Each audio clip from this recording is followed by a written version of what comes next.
প্রতিবারের মতো এবারও আপনাদের সামনে আসছি। ভাই মীর মুগ্ধ তো ফিরে আসছে। আপনি কি জানেন মীর মুগ্ধ?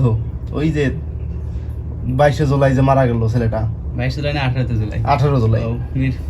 মীর মুগ্ধ ফিরে আসছে ভাই। মীর মুগ্ধ আসবে না? সমন্বয়কদের যে টাকা পয়সা আর যে বিলাসবহুল অবস্থা, বিলাসবহুল বিদেশি গাড়ি, বেচারা কবর থেকে উঠে আসে এইসব সুযোগ সুবিধা নেওয়ার জন্য নাকি? না দেখেন, সোশ্যাল মিডিয়ায় এইসব নিয়ে যে একটা তুলপার চলছে কিছুদিন থেকে দেখতেছি। একটা মানুষ মারা গেছে আমাদের চোখের সামনে লাইভ, আমরা লাইভ দেখছি। হ্যাঁ, যে তার মাথার এক পাশে গুলি লাগছে, বাহির দিয়ে বাইর হয়ে গেছে, কিন্তু এটাতে কারো ভরক্ষেপ নাই। কিন্তু মানুষটা মারা গেছে, কবর হয়েছে, তারপরেও তাকে নিয়ে আলোচনা সমালোচনার কোনো শেষ নাই। আসলে মানুষ কতটা নিকৃষ্ট হলে, মানুষ তো সৃষ্টির সেরা জীব, এখন এরা কতটা নিকৃষ্ট হলে একজন মৃত ব্যক্তি নিয়ে, যিনি 18 জুলাই গুলিতে আহত হয়ে মারা গেল, তো তারপর থেকে কিন্তু তার ছোট ভাই স্নিগ্ধ মিডিয়ার সামনে বা অনেক ভিডিও পোস্ট, ফটো, ছোটবেলা থেকে শুরু করে দুজন একসাথে ফটো পোস্ট করছে, এমন কোনো ব্যক্তি আছে যে দেখে নাই।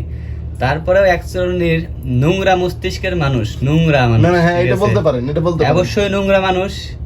নোংরা মস্তিষ্কের মানুষ না হলে আসলে মৃত ব্যক্তি নিয়ে এসব লড়ানো কথাই না।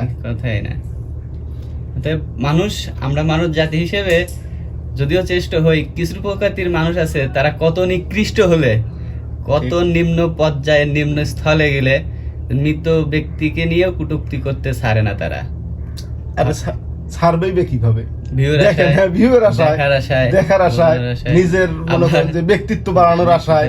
কিন্তু শেষ পর্যায়ে কি হলো, যারা মানে সোশ্যাল মিডিয়াতে এতখানি অ্যাক্টিভ না, মোটামুটি মানে সবাই তো আর এতখানি অ্যাক্টিভ না, এখন দেখা যাচ্ছে কিছু ব্যক্তি স্নিগ্ধকে দেখেই তার মনে মধ্যে ঢুকতেছে যে আসলে এই আন্দোলনটাকে বড় আকার ধারণ করার জন্য, এটাকে বড় কি বলে বিপ্লব ঘটানোর জন্য বলছে যে সে মারা গেছে, যেহেতু তার পানি লাগবে ভাই, পানি লাগবে, এই কথাটা তো সেই সময় প্রচুর ভাইরাল এবং হৃদয় আঘাত করার মতো একটা কথা। কি একটা অবস্থা!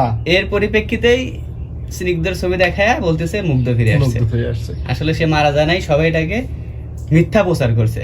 তাহলে মানুষ সত্য কোথায়? মানুষের মানুষত্ব কোথায়? মানুষত্ব নিচে নামে গেছে না, ওর মানুষত্বর ভিতরে মনে করেন যে ঘুম ধরছে। এরকম নোংরা মানুষ করে ধরে নোংরা অবস্থায় গাড়ি দেওয়া লাগবে। আপনি কি মনে করেন? খারার উপরে আমার মনে হয় যদি ওকে আমি পাইতাম যে পাবলিকলি পোস্টটা করছে, তাকে আমি খারার উপরে গাড়া শুরু করতাম, এতে যা হইতো। তাহলে সবাই এই বিষয় থেকে সতর্ক থাকবেন, গুজবে কান দিবেন না। গুজব মানে তো বুঝতেন অবশ্যই, গু মানে পায়খানা জব, মানে পায়খানার কাজ করায় যোগ দিবেন না, এটাকেই সংক্ষিপ্ত গুজবে কান দিবেন না, ঠিক আছে? অতএব পায়খানা নাড়াচাড়া কাম করবেন না, মানে গু নাড়াচাড়া করবেন না, এটাকেই গুজব বলে। আপনারা সঠিক তথ্য যাচাই বাছাই করে সঠিকটা দেখবেন, জানবেন এবং সত্যের পথে থাকবেন। অতএব সত্যের পথে থাকবেন। কিন্তু সোশ্যাল মিডিয়ায় কিছুটা আপনার সামনে আসলেই ওটা নিয়ে মাতামাতি করবেন না। ওটার পিছনের ব্যাকগ্রাউন্ড বা ওটা নিয়ে আরো 2-4টা ভিডিও বা যেখানেই দেখেন না কেন, ওটা নিয়ে সত্য জানার চেষ্টা করবেন। তারপরে পাবলিকলি বা সোশ্যাল মিডিয়ায় পোস্ট দেন, যেটাই করেন আর যেভাবেই করেন সেটা করবেন। এর আগে এগুলো নিয়ে মাতামাতি করবেন না।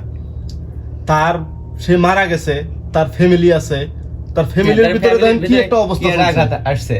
আবার সে তার ছোট ভাই স্নিগ্ধরা কিন্তু ফ্রেন্ডলি বড় হয়েছে এত দূর পর্যন্ত, এখন তার মনের ভিতরে ওইটা আবার চালাতেছে যে আমার ভাই মৃত ব্যক্তি, তাকে নিয়ে তাকে আবার মিডিয়ার সামনে আসতে হচ্ছে, তাকে বলতে হচ্ছে যে না আমি স্নিগ্ধ, আমি মুগ্ধ না, বা এটা কত বড় একটা জঘন্যতম কাজ। অতএব সবাই সচেতন থাকবেন, সত্য বিশ্বাস করবেন, সত্য নিয়ে থাকবেন।